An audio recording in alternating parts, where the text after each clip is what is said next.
പണം അടിച്ചു മാറ്റിയത് ആ 3 പെൺകുട്ടികൾ കൂടി ചേർന്നാണെന്ന് തെളിഞ്ഞു. അവരുടെ എല്ലാ വാദങ്ങളും പൊളിച്ചുകൊണ്ട് കൃഷ്ണകുമാറിന്റെ വാദമാണ് ശരി, അല്ലെങ്കിൽ കൃഷ്ണകുമാറിന്റെ മകൾ കൊടുത്ത തെളിവുകളാണ് ശരി എന്ന് അക്ഷരം പ്രതി തെളിഞ്ഞു കഴിഞ്ഞു.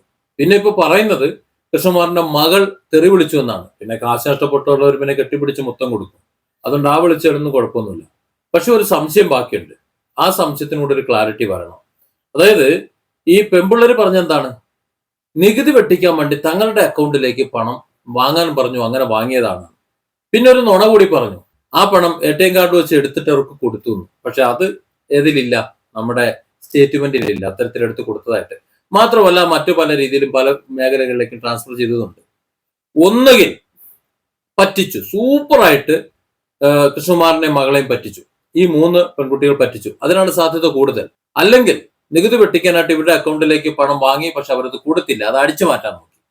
അങ്ങനെ അടിച്ചു മാറ്റാൻ നോക്കിയത് കണ്ടാണോ ഇവിടെ മദ്യം പറഞ്ഞത്, അതോ ഈ പെൺകുട്ടികളോടുള്ള ഒരു സിമ്പതി കൊണ്ട് അവരുടെ ഭാവി ഓർത്തിട്ട് ഒതുക്കി തീർക്കാമെന്ന് കരുതിയതാണോ എന്നാണ് ഇനി അറിയേണ്ടത്.